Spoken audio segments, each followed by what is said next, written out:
Herkese merhabalar. Çiçeğin tariflerine hoş geldiniz.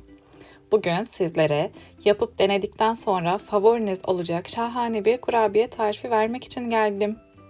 Damla çikolatalı, fındıklı, bademli harika bir Starbucks kurabiye tarifi hazırlıyoruz. İster hemen yapıp pişirin, isterseniz de hazırlayıp buzluğa kaldırın ve istediğiniz zaman çıkarıp pişirin.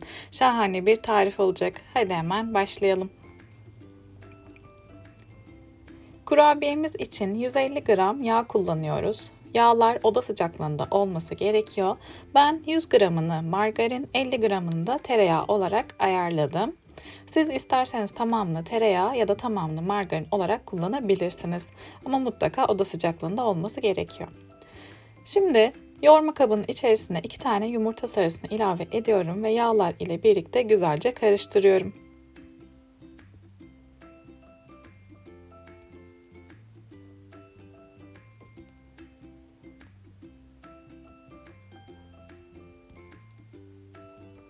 İyice karıştırdıktan sonra bir su bardağından bir parmak eksik pudra şekerini ilave edip tekrar malzemelere karıştırıyorum.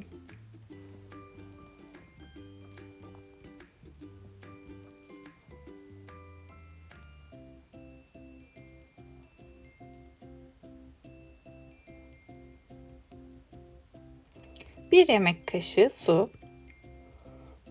Onu da ekledim ve karıştırıyorum.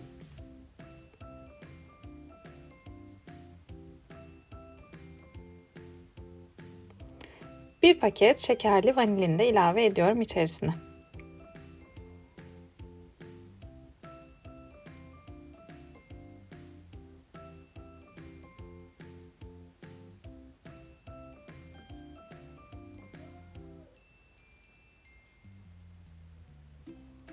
Şimdi sıra geldi yavaş yavaş unu ilave etmeye.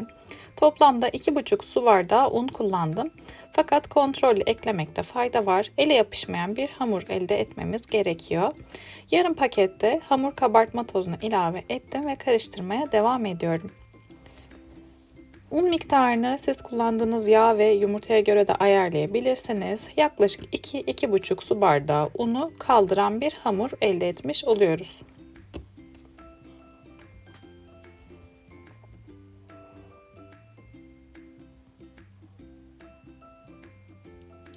Bir çay kaşığı dolusu da tarçın ilave ediyorum.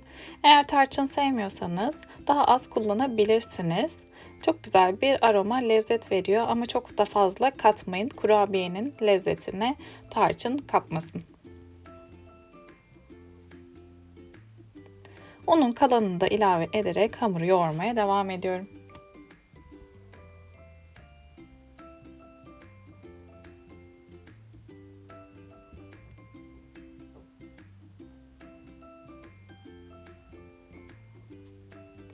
Kurabiye hamurunu gördüğünüz gibi artık toparladım.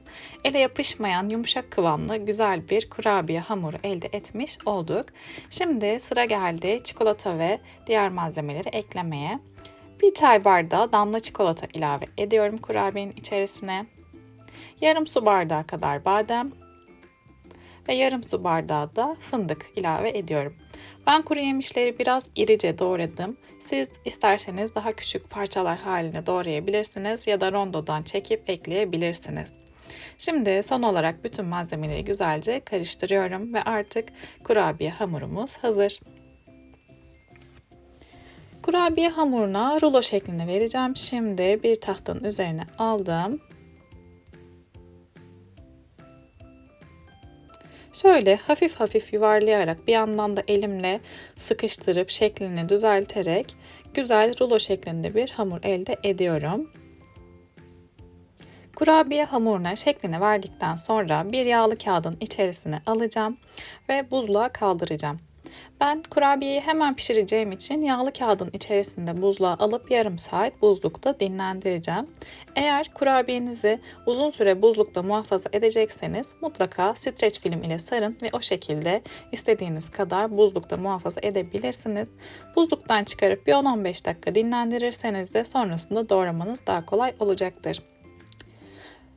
Yarım saat buzlukta dinlendirdiğim kurabiye hamurunu şimdi çıkardım ve hemen kağıdını açıyorum.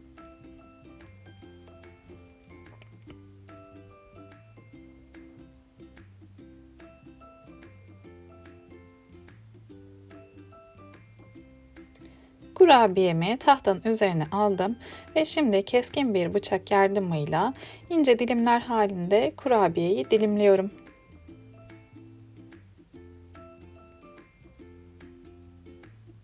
Kurabiyeyi keserken hafif parçalanmalar olabilir. İçinde kuru yemiş ve damla çikolata olduğu için bunlar normal.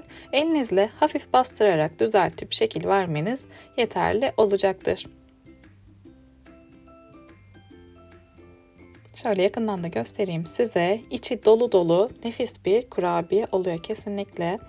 Dediğim gibi şöyle benim yaptığım gibi elinizde hafif kenarlarını düzeltip parçalanan yeri varsa hafif bastırarak yağlı kağıt serdiğim tepsinin içerisine alıyorum.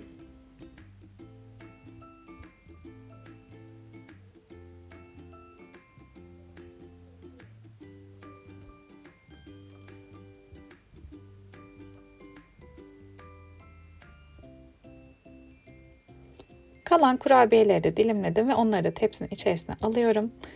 Önceden ısıtılmış 180 derecelik fırında yaklaşık yarım saat pişireceğiz. 20. dakikadan itibaren mutlaka kontrol edin. Üstü çok ama çok hafif kızaracak sadece ve sonrasında alacağız.